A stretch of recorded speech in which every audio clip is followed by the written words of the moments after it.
자, 최순실 사건이 혼란한데요.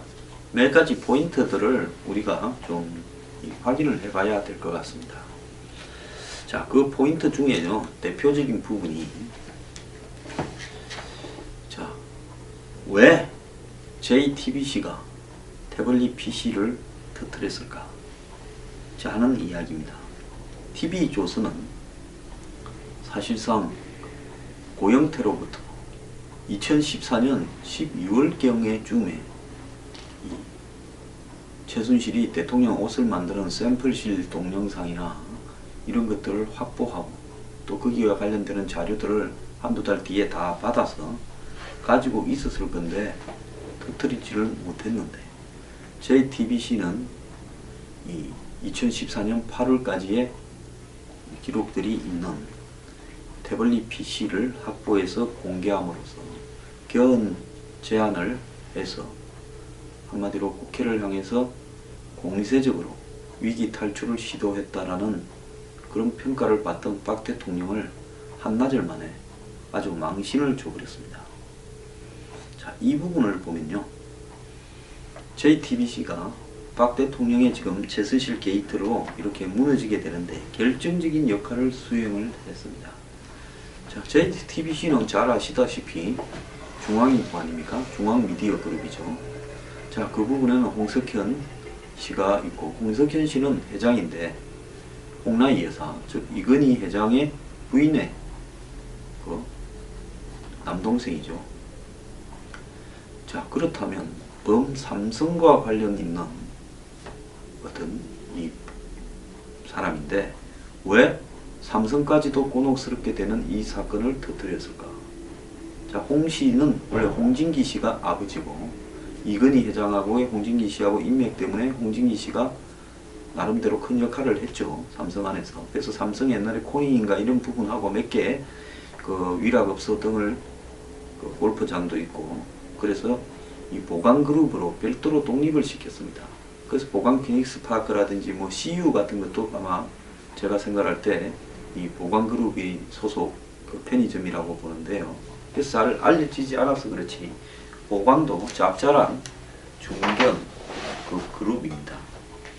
자, 이런 집안의 보강그룹을 가지고 있고 중앙일보라는 JTBC라는 미디어를 가지고 있는 홍석현 회장이 왜 최근에 JTBC를 통해서 이번 사건을 터뜨렸을까?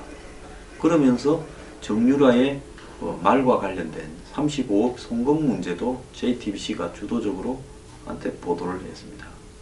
삼성이 그것 때문에 이번 사건에 끌려 들어오면서 삼성과 최순실과의 관계는 언제부터 시작이 된 걸까? 2015년 8월에 박원우 성화협회 전무로부터 협박을 받아서 알아보니까 최순실이 있어서 그 뒤부터는 최순실한테 잘 보여야 되겠다 싶어서 협박에 의한 피해자다. 그래서 그 뒤부터 성화협회도 하고 어쩌고 저쩌고 했다라고 이야기를 하지만은, 국민들은 2015년 1월에 삼성이 성화협회를 맡을 때부터 정유라를 최순실을 위해서 맡았다고 보고 있습니다. 이 정권에서 제일 잘 나간 기업 두 군데가 그룹이, 하나는 한화, 하나는 삼성인데, 자, 정유라가 대학에 들어가기 전까지는 아시안게임 금메달 단체전으로 억지로 메달을 국가대표를 만들어주고 국내 성적을 조작해서 국가대표로 만들고 그 국가대표를 남에 의해서 사실상 단체전에 기어 들어가서 금메달을 따고 그 금메달로 이하여대 입학하는 과정까지는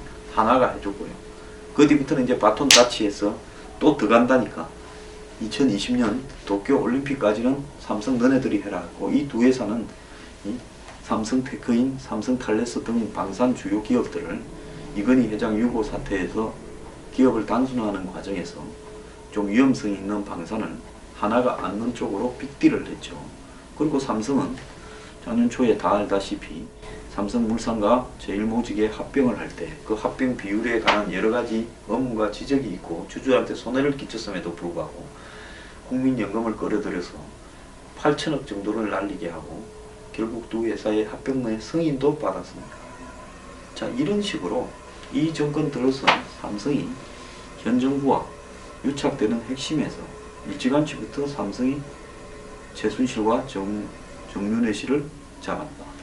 자, 한간에 기업들에는 소문이 많이 퍼져 있는 부분이고 저도 여러 차례 그런 소문들을 들었습니다. 자, 원래 이 정권 출범할 때는 제가 이야기했듯이 삼성이 안철수 씨 쪽하고 가깝지 않았나 이렇게 비춰졌고요. 중앙일보도 안철수 씨하고 가까웠을 겁니다. 그래서 저를 한 번 더 JTBC 쪽에서 혹시 작가들이 출연해라고 연락 오면 제가 그렇게 이야기를 합니다. 위에다가 황장수 불러도 되냐고 한번 물어봐라. 한 너댓 번 그런 일이 있었어요. 그러면 연락이 다시는 안 옵니다. 그것뿐만 아닙니다. 지난 대선 때 안철수 씨 검증한다 할 때 JTBC에서 거의 우리 사무실에 기자가 아주 틈만 나면 왔습니다. 그러다가 어느 순간에 황장수 협박을 날렸다는 그 보도를 위한 자료를 우리 사무실에서 받아간 뒤로는 발길을 뚝 끊었고 안철수가 3월 1일날 2013년 보궐선거에 출마한다 할 때 그날 안철수 어디 있는지 아느냐고 저한테 기자가 물었습니다. 갑자기 뜬금없이요. 그러면서 저한테 오겠다 했습니다. 근데 거절했지요. 혹시 안철수가 어디 있는가가 제가 알게 되면 자기들한테 불리할까봐 그랬던 거 아닌가 싶습니다. 제가 이 정권하고 별로 나쁠 일이 없는데 이렇게 안 좋아지게 된 이후에도 저는 이 사람들도 관계가 좀 있을 거라고 보고 있습니다. 왜? 제가 끊임없이 그런 문제들을 파고 헤쳤으니까요. 뭐 아무래도 상관없습니다. 뭐 지금 와서 생각을 하면 괜히 발을 안 디딘 게 얼마나 다행인가 정말 감사를 하는 이야기죠. 자, 다시 돌아오면 JTBC와 삼성 간에는 이건희 회장 사후를 둘러싸고 묘한 긴장관계가 흐르는 것 같고요. 그래서 한 몸이 아니라 때로는 굉장히 적대적일 수도 있는 위치입니다. 엑스파일 사건으로 홍석현 회장이 이건희 회장한테 좀 지켰죠. 그 엑스파일이라는 게 국정원에서 독점을 했던 내용 중에 홍석현, 이학수 등 삼성의 주요 사람들이 정재계에 로비하는 그런 내용이었지 않습니까? 자, 그래서 당시 주미 대사를 하고 그래서 그 다음 수순으로는 유엔 사무총장을 아시아 몫인 것을 차지하겠다고 거의 손안에 들어가다시피 한 유엔 사무총장 자리를 엑스파일이 터지면서 홍석현 주미 대사가 그것 때문에 중간에 그만두고 조사를 받고 이랬지 않았습니까? 그러면서 유엔 사무총장 자리까지도 날려버렸습니다. 한간에는 홍석현 회장이 대권의 뜻이 있다 이런 소문도 돌고 있습니다. 요즘 뭐 여시제라 해가지고 뭐 이광재 전 지사를 비롯해서 몇몇 정치인들이 한샘이라고 하는 이 가구 회사의 회장님이 5천억을 내서 싱크탱크를 만들었는데 자주 모이는데 거기에 나오는 분들이 홍석현 회장과 관계도 있다 이런 이야기도 들립니다. 그래서 홍 회장 입장에서는 이제는 삼성하고의 긴장관계를 좀 갖고 갈 필요가 있다. 그래서 내가 옛날에 당했던 부분이나 여러가지 관계 속에서 이제 나를 함부로 보지 마라 하는 경고의 신호로서 이번에 삼성이 불리해질 수도 있는 태블릿 PC나 각종 최순실 삼성의 관계의 승마와 관련된 의혹도 터뜨린 거 아니냐 뭐 그렇게 보고 있습니다. 자, 그거 이해가 안 되던 분들 이해가 됐습니까? 자, 그 다음에 태블릿 PC는 어디서 나왔을까? 저보고 많이 묻는 사람 많은데 저도 모르지요. 내가 그걸 어떻게 알겠습니까? 그런 거 좀 묻지 마세요. 근데 내가 생각하는 부분은 최순실을 대신해서 그거를 관리해 주던 사람이 한때 고영태 씨 같은 경우에는 자기의 집안의 친척이 프랑크푸르트 지사에 있다가 한진항공에 그러니까 대한항공에 제주도 본부장으로 발령도 냈다가 그 사람이 뭐 성희롱인가 주행인가 하고 관련이 됐는데도 청와대 연종범 수석이 전화까지 해서 그런 일을 갖다가 무마하려고 하는 정도까지도 영향력을 행사했는데 결국은 잘 되지는 않았답니다. 그럴 정도로 고영태 씨가 최순실과 가까웠다가 2014년 이제 초반부터 사실상 연결되기 시작을 했고 그전에도 연결돼 있었을 겁니다. 공식적으로 직책을 문화융성위원이니 무슨 창조경제단장을 8월달부터인가 차은택이 맡지 않았습니까? 그럼 차은택은 가방끈도 조금 있고 뭐 좀 있어봤자 뭐 그것도 아닌데 어쨌거나 각광받는 스타가 되고 수많은 회사들을 자기 밑에 두고 한마디로 최순실의 대리인으로서 인정을 받았는데, 고영태는 최순실과 차은택보다 훨씬 오래 전부터 일해왔는데도 또 사적인 인연도 좀 있는 것 같고, 사적이라고 표현할 수밖에 없음을 이해해 주십시오.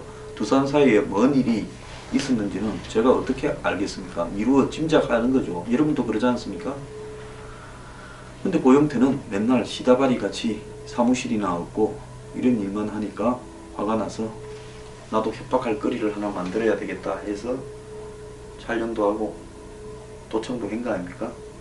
그 자료도 갖다 준 거 아닙니까? 언론사에. 그러니까 태블릿 PC도 누가 갖다 줬는지 좀 지켜봐야 되겠죠. 정윤회 씨도 또 피해자 아닙니까? 한때 이정권 초만 해도 정윤회 씨가 대단했는데요. 사실은 이미 찌라시 파문이 터졌을 때쯤 2014년 11월쯤에 정윤회 씨는 이미 5월달에 이혼을 했던 위치였지 않습니까? 그렇지 않습니까? 그렇다면 뒤에 알려져서 그랬죠. 2015년에 알려졌지. 1년 전쯤에 이미 이혼을 했다. 정윤회 씨도 결국은 차은택, 고영태가 등장하면서 대통령 만들 때까지는 참 고생도 많이 하고 한간에 실세라고 장안의 소문이 바다 했는데, 사실상 남남처럼 최순실과 지내다가 이제 젊은 친구들이 최순실 옆에 서면서 밀려난 사람 중에 하나가 됐죠. 그래서 정윤회도 분노가 좀 있었을 거다, 이렇게 이야기하는 사람도 있습니다. 그래서 사실 이번에 민웅 문제가 터지게 되는 과정에서 핵심적인 것은 누구도 사람의 분노를 제대로 컨트롤할 수 없는 미묘한 부분이 있다라는 것이 이번 사태의 원인이 되겠죠. 자, 박 대통령이 저렇게 최순실에 의지하게 되어가는 과정에서 최순실이 가지고 있는 안정성이 있었는가를 따져볼 만큼의 역량과 판단 능력이 박 대통령한테는 저는 없었을 거라고 보입니다. 이 부분과 관련해서요, 지금 나오는 또 다른 뉴스 중에 하나는 국군수도병원 간호장교가 청와대로 출정을 간 기록을 검찰이 확보했다라는 보도가 어제 YTN에서 나왔는데요.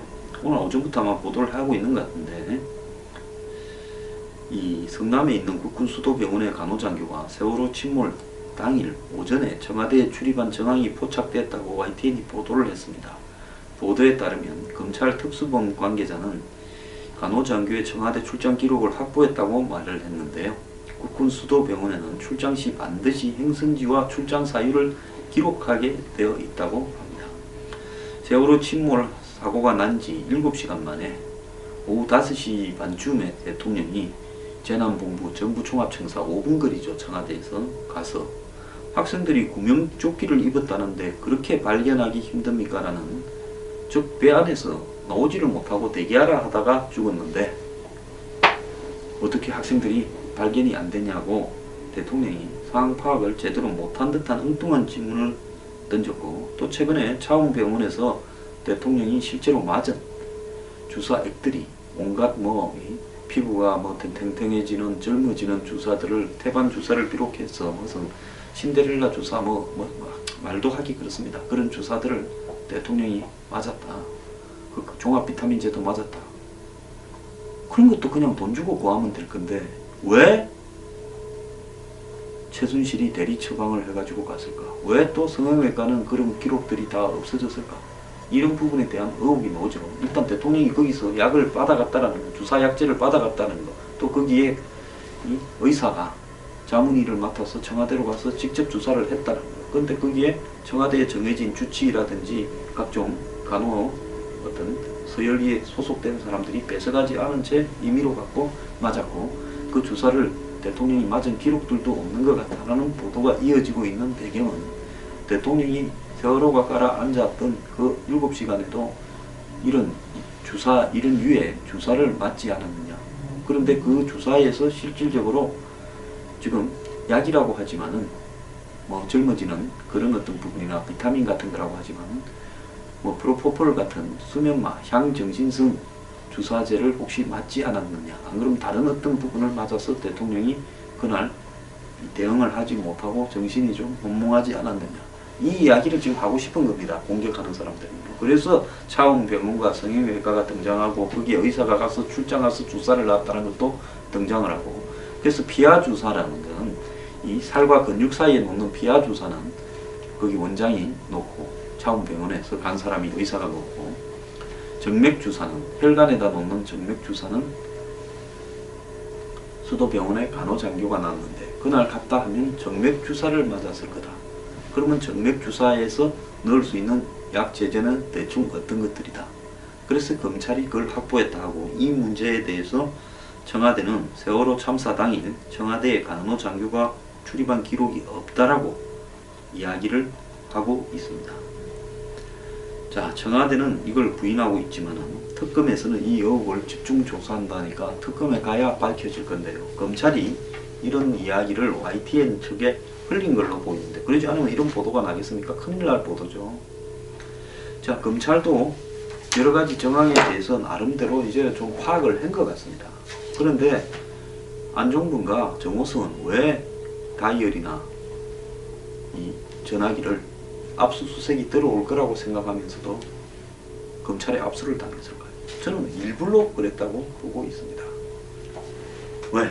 자신들도 나중에 안 죽으려면 나도 대통령이 시켜서 할 수 없이 했다라는 핑계를 대기 위해서 일부러 자료를 파기하지 않고 보관하고 있다가 검찰에 사실상 갖다 준 거 아니냐.